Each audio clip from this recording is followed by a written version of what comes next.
Guys, today makes me officially 4 years, 1 month, and 7 days in the United Kingdom. In a country like United Kingdom, everybody is minister of advisor. Everybody is out to give you advice. Guys, you see me? I have made costly mistakes. I have made mistakes big, big, big, big time. Of course, they say experience is the best teacher. In today's video, I am going to be spilling it all out to you. If you are interested, stay tuned. Ryan Little. Hello everyone, welcome back to my channel. My name is Violet Okolocha. I'm excited to have you here. Do me a little favor, like this video right now so you don't forget. Share this video with as many that will benefit from it, and of course don't forget to subscribe. Guys, I told you now I've been in the UK for 4 years, 1 month and 7 days. I came in precisely on the 20th of September 2020, and I have a clique of friends. We are 6 in numbers. And on the 20th of September 2024, we did a critical analysis and we evaluated ourselves. And I'm going to give you this advice from our experience. Number one, avoid buying things on credit if you live in the United Kingdom. An average immigrant in the United Kingdom wants to buy the latest phone on credit. Every year, iPhone and Samsungs are in competition and they are releasing the latest phone. An average immigrant wants to buy iPhone, Samsung phone on credit. Ask yourself, do you really need it? If you don't need it, why are you buying it? Do you understand? An average immigrant wants to buy the latest hybrid car on credit. Ask yourself, do you really need it? If you don't need it, why are you buying it? I'll tell you, I came into the UK and in a couple of 6 months, I decided to buy an iPhone on contract, meaning I'll be paying every month for that iPhone. As at when I got that iPhone, it was around £1,000 and I was paying every month.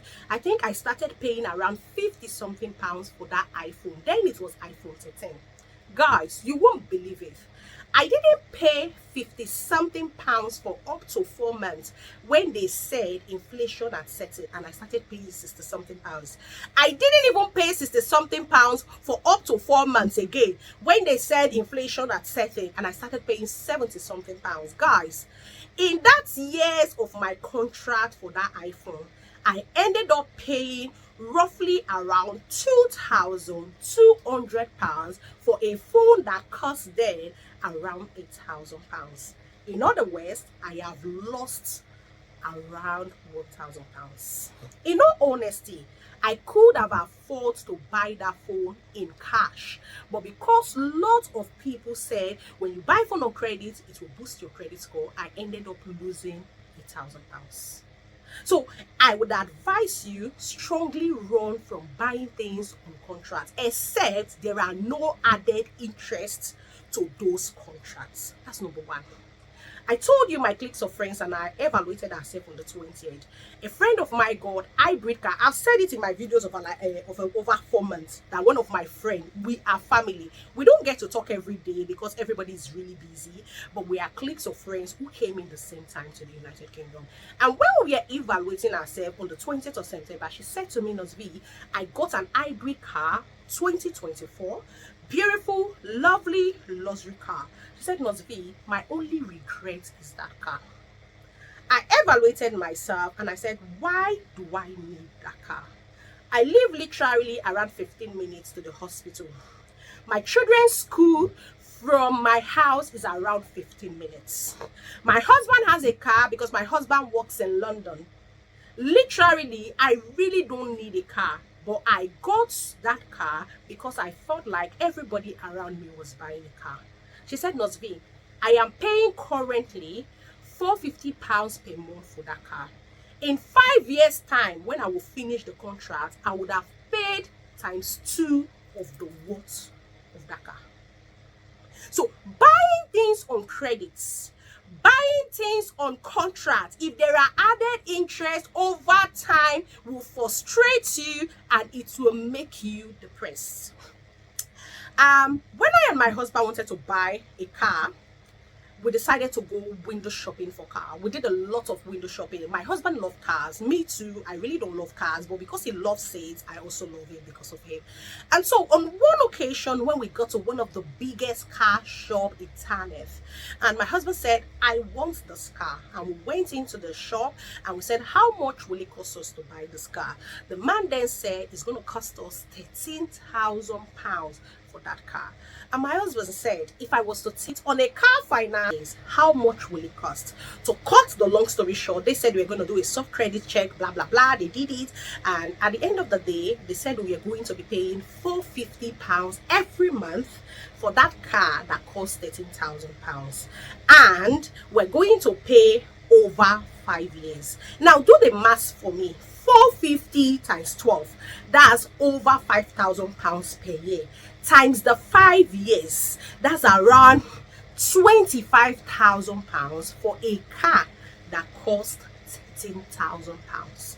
I was sitting there and still chatting with the guy with my husband. My husband said, V, stand up, let's go. Let us buy with our cash what we can afford. And we paid cash for the car we could afford, and we averted doing credits, or we averted doing that car finance, because in a long run you are paying ×2. So before you do any car finance, before you do any contract, make sure you check the interest, because in a long run you are paying most times ×2. So if the interests are free or there are no interest attached, then you can go ahead and do. And this is why a lot of people get depressed. They keep picking extra shift, which will now increase your tax. And at the end of the day, you are owing tax, you are depressed, you are confused. Did you see the reason why most people can be abroad and, stay abroad for 20 years and have nothing to show for it other than driving the best car, using the latest phone every year, year in, year out? I told you I did a contract for iPhone 13 in 2021. Where are we today? We are in 2024, and I'm sure iPhone 16 is out already. So avoid all these contract credit. A lot of people will tell you credit card is good. Credit card is good. It's true. Credit card is good. Credit card boosts your credit score. But do they let you know that credit card promotes random buying, impulse buying, buying at will, buying when irrelevant? That's what credit card does. It's important to have a credit card. It does promote your credit score, but you have to have a lot of discipline. Yes, I told you we were sharing among ourselves. And the other of my colleagues said to me, my friend, she said, Ms. V, I dumped my credit card after 6 months. Why did you dump it, my darling? She said, I used it the first month, used it the second month. I was buying everything. All the things I need, the things I don't need, I was buying them. And at the end of the day, I had a credit limit of 4,000 on my credit card. But Ms. V, I used £3,400. I am not able to pay anymore at once. So she said, Ms. V, what I do is I pay every month now, and I pay with interest. She stopped using credit card. So if you must use credit card to boost your credit score, you must be disciplined. Otherwise, you end up accumulating debts for yourself. Words of wisdom. Words of wisdom. You are not in competition with anybody. That your mates are buying phones, your mates are buying cars, does not mean you should buy too. Number 2, because I'm rushing, I don't want this video to be very long. Number 2, think long term. I didn't say short term. I said the word think long term. Many people come to the United Kingdom and say, oh, I'll be going to America soon, so I don't need to buy a house, I don't need to invest in mortgage, I'm going to America, I'm going to Europe, I'm going to what do you call it now, I'm going to lots of places, Canada, and blah blah blah. At the end of the day, it's 4 years, they are still here. They didn't invest in mortgage, they didn't save towards mortgage. Ask me where the money is. It's gone. So whether you are leaving UK for America, or you are leaving UK for Canada, or you are leaving UK to any of the countries, you can still invest in mortgage. You can still do investment. Who told you that if you have a mortgage, you must live there?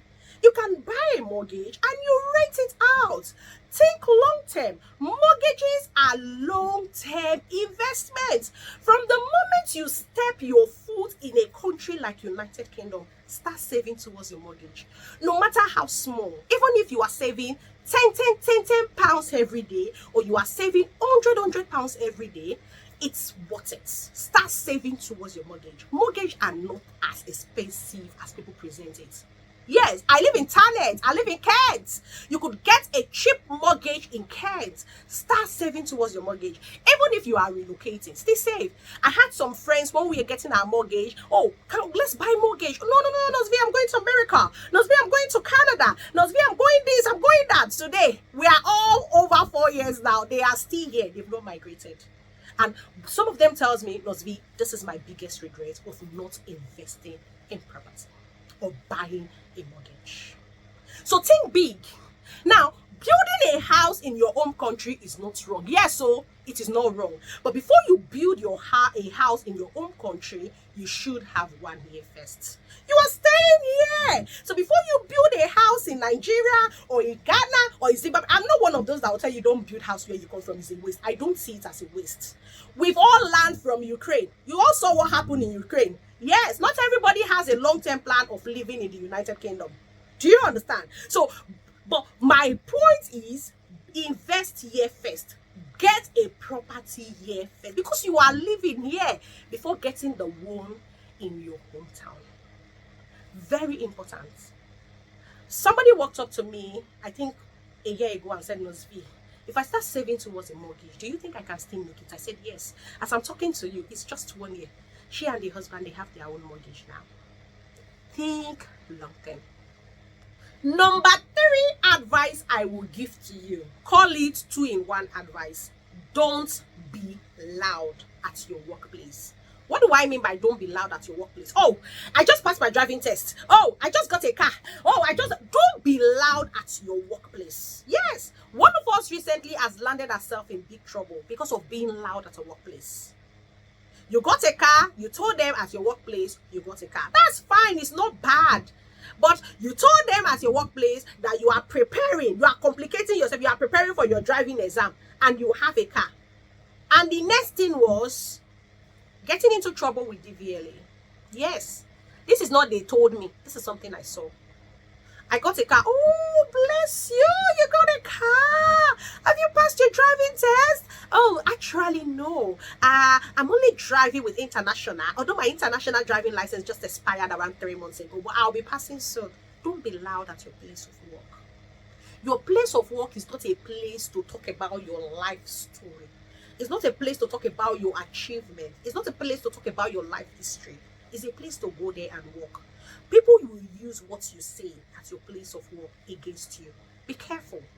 In as much as you have to maintain a good relationship with your place of work, you have to realize that everybody comes from different geographical location, and it affects their thinking and it affects the way they relate to you. So don't be too loud at your place of work regarding your achievements. Oh, I went to Africa last month. The person you are telling you went to Africa last month is the person from Africa.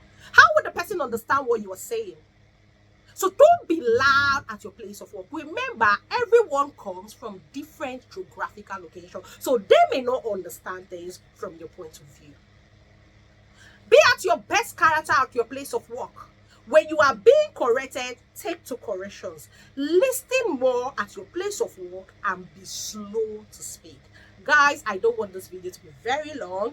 Let me know your thoughts in the comment section. Once again, I'm super excited to have you all again in my space. And so keep for me your comments in the comment section. Until I come your way again, I remain Violet Okorocha.